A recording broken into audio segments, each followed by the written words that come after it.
நண்பர்களுக்கும் வணக்கம். நான் இப்போ சொல்ல போகிற கருத்து என்னென்னா, பட்டினத்தார் கதை, அவரோட கதையை சொல்ல போகிறேன். தன் வினை தன்னை சுடும், மோட்டாப்பம் வீட்டை சுடும் அப்படின்னு ஒரு பழமொழி கேள்விப்பட்டிருப்பீங்க. அதோட அர்த்தம் என்னென்னு தான் சொல்ல போகிறேன். அவர் ஒவ்வொரு ஊராக போய் வேதாந்தம், சித்தாந்தம், ஆலமரத்துக்கு அடியில் ஒவ்வொருத்தருக்கு கருத்து சொல்ல, இப்படி ஒவ்வொரு வாழ்க்கையாக வாழ்ந்திருக்காரு. பண்டார மாதிரி ஒரு வாழ்க்கை வாழ்ந்திருக்காரு. ஆனால் அவரோட கணக்கு நிறைய அவருக்கு பிடிக்காதவங்க பட்டினத்தாரோட தங்கச்சிட்ட போய், உங்கள் அண்ணன் இப்படி பண்டார மாதிரி அலைதான், ஊரோக்கமாக அலைதான், அவனால் ஊர் புறம் உனக்கு ஒன்றும் தெரியலையா, ஏன் இப்படி அசிங்கப்படுத்தி ஊரை புறம் கல்யாணம் முடியாமல் இப்படி கேவலப்படுத்திட்டு அலைதான் அப்படின்னு சொல்லியிருக்காங்க. அதை கேட்ட தங்கச்சி, சரி இவன் ஊர் பூரா அலைஞ்சு நம்ம பேரை கிடத்துட்டான், இவன் உயிரோடு இருந்தால் நமக்கு தான் அசிங்கம், அதனால் அவனை எப்படியாவது விஷத்தை வச்சு கொண்டுறணும் அப்படின்னு பார்க்காங்க. எப்படியும் மத்தியான டைமுக்கு தங்கச்சி வீட்டுக்கு சாப்பிட வருவார். சாப்பிட வர நேரம் 2 தோசை சுட்டு தோசையில் விஷத்தை கலந்து வீட்டில் வச்சுட்டு போயிட்டாங்க. வீட்டில் வச்சுட்டு தண்ணி எடுக்கிட்டு போயிட்டாங்க.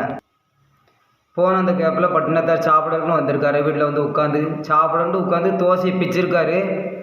தங்கச்சிக்கு 2 குழந்தை இருந்திருக்கு. அந்த 2 படியும் மாமா எங்களுக்கு தாங்க அப்படின்னு கேட்டோடனே, சரி 2 தோசை இருக்குல்ல, ஒரு தோசையை 2 குழந்தைங்களும் கொடுத்துட்டு ஒரு தோசையை நம்ம சாப்பிட்டுக்கலாம் அப்படின்ட்டு இருந்திருக்கா. அதோடனே ஒரு தோசையை பிச்சு 2 குழந்தை கையிலையும் ஆளுக்கு பாதி பாதியாக கொடுத்துட்டாரு. அந்த 2 குழந்தையும் சாப்பிட்டு 2 மயக்கம் போட்டு விழுந்தோடனே கிறங்கி கீழே விழுந்துட்டு. அதோடனே தங்கச்சிக்காரி வந்திருக்கா, என்ன உனக்கு தோசை தந்தே எரிஞ்சேன்னு, உன் தோசையத்தான் குழந்தைய 2 பேரும் சாப்பிட்றாங்க, அவங்க 2 பேரும் கொடுத்தேன் கிறங்கிட்டாங்க, என்னன்னு தெரில அப்படின்னு இருக்கான். அடப்பாவி, நீ ஊராக பண்டார மாதிரி அறையுத, அதனால் ஒன்றை கொள்ளலாமலான தோசையில் விஷத்தை வச்சு ஏன் பிள்ளையை சேர்த்து போச்சோ அப்படின்ட்டு அடித்து அழுதுருக்கான். அந்த மிச்சம் இருந்த ஒரு தோசையும் 2ஆக பிச்சு அவள் வீட்டு கூரை மேலே எரிஞ்சிட்டு போயிருக்காரு. பிள்ளையும் 2 இறந்து போச்சு. கூரை மேலே எரிஞ்சோடனே அவள் இப்போமெல்லாம் காரை வீடு, அப்போ வந்து கூரை தான், கூரை வீட்டில் இருந்தோன்னா கூரை தீப்பிடிச்சு எரிஞ்சிருக்கு.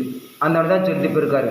நான் நல்லவனாக தான் வாழ்ந்தேன், உன் மனசில் தான் களங்கம் இருக்குது, அதனால் நீ செஞ்சவனா உனக்குத்தான், என்னைய கொள்ளதுக்கு நீ வச்ச விஷம், ஆனால் தன் வினை நம்ம செய்த பாவம் நம்மளைத்தான் பிடிக்கும், இன்னொருத்தை பிடிக்காது அப்படின்னாரு. நன்றி. என் வீடியோ பிடிச்சா லைக் பண்ணுங்கள், கமெண்ட் பண்ணுங்கள், ஷேர் பண்ணுங்கள், சப்ஸ்கிரைப் பண்ணுங்கள்.